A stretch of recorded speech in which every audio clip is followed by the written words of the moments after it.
नमस्कार, मैं विनीशा पांडे वैदिक ज्योतिष कृति चैनल की तरफ से आप सभी लोगों का स्वागत करती हूँ। आज के वीडियो में हम बात करेंगे कि कैसे और किस प्रकार माँ दुर्गा को प्रसन्न कर आप अपने मनवांछित फलों की प्राप्ति कर सकते हैं। खास करके वह लोग जो मनचाहे जीवन साथी की तलाश में हैं, सौभाग्यवती स्त्रियां जो अखंड सौभाग्य की कामना करती हैं, वह लोग जो जीवन में सुख, ऐश्वर्य, समृद्धि की प्राप्ति करना चाहते हैं और साथ ही आप इस छोटे से उपाय के द्वारा अपनी कुंडली में बैठे शुक्र ग्रह को मजबूत कर सकते हैं। शुक्र ग्रह को विवाह का कारक ग्रह माना गया है। शुक्र से हम अपने शयन सुख को लेते हैं, वैवाहिक जीवन के सुख को लेते हैं। साज सज्जा, सौंदर्य, कला से जुड़े लोग, ये सब शुक्र ग्रह के अंतर्गत आते हैं। सुख, समृद्धि, ऐश्वर्य, ये भी शुक्र ग्रह का कारक माना गया है। इसलिए शुक्र ग्रह को मजबूत करना जरूरी होता है। शुक्र ग्रह के अधिष्ठात्री देवी माँ दुर्गा हैं। इसलिए माँ दुर्गा को प्रसन्न कर जो व्यक्ति अपने जीवन में मनवांछित जीवन साथी पाना चाहते हैं या सुख समृद्धि पाना चाहते हैं या अखंड सौभाग्यवती स्त्रियां जो अखंड सौभाग्य की कामना करती हैं, वो सब ये उपाय करें। इस उपाय को करने से आपको ज़रूर लाभ प्राप्त होगा।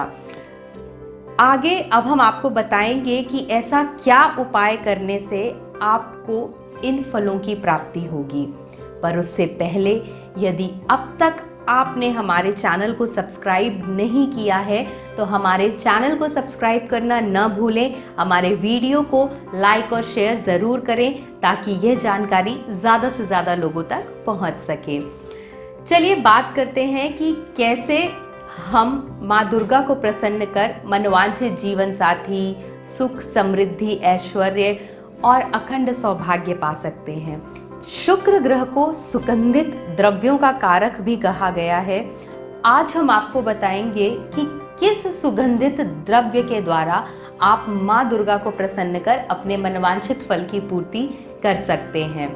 चलिए अब बात करते हैं उन लोगों की जिनके विवाह में देरी हो रही है, तरह तरह की अड़चनें आ रही हैं, या वह लोग जो मनचाहे जीवन साथी की तलाश में हैं और उन्हें उनका मनचाहा जीवन साथी नहीं मिल पा रहा। वह लोग यदि माँ दुर्गा के चरणों में इत्र लगाकर और फिर वह इत्र अपने माथे पर लगाते हैं तो उनको उनकी इस इच्छा की प्राप्ति अवश्य होती है। अब मैं आपको बताती हूँ कि इत्र कैसे लगाना है। मेरे पास ये चंदन का इत्र है। इस इत्र को आप देखेंगे कि ये रोल ऑन टाइप का है। आप अपनी फिंगर पे इसको ऐसे घुमा लीजिए, फिर यह इत्र माँ के चरणों में लगाइए और फिर वही इत्र आप अपने माथे पर इस तरह लगाइए।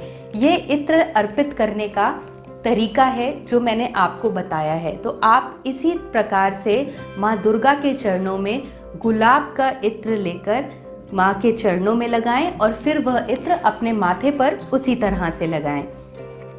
साथ ही दुर्गा चालीसा का पाठ प्रतिदिन करें। यदि आप यह उपाय करते हैं तो आपके विवाह में या मनचाहे जीवन साथी की तलाश में जो भी बाधाएं आ रही हैं वो अवश्य दूर होंगी।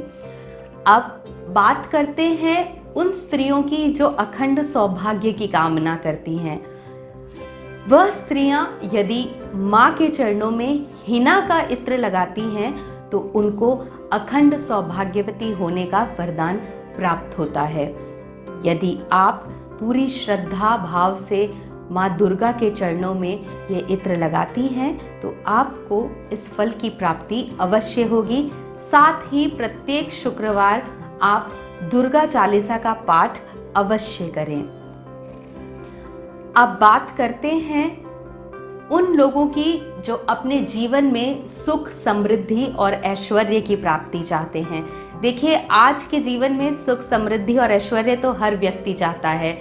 हर कोई चाहता है कि हमारे पास धन स्थिर रहे। यदि आप यह सभी कामनाओं की पूर्ति करना चाहते हैं तो आप लोग माँ दुर्गा के चरणों में चंदन का इत्र लगाएं। यदि आप चंदन का इत्र माँ दुर्गा के चरणों में लगाते हैं तो आपको इन सभी मनोवांछित इच्छाओं की प्राप्ति होगी। चंदन का इत्र भी उसी तरह लगाना है जैसे मैंने आपको बाकी इत्र बताए हैं कि हमें किस तरह और किस प्रकार से इत्र लगाना है।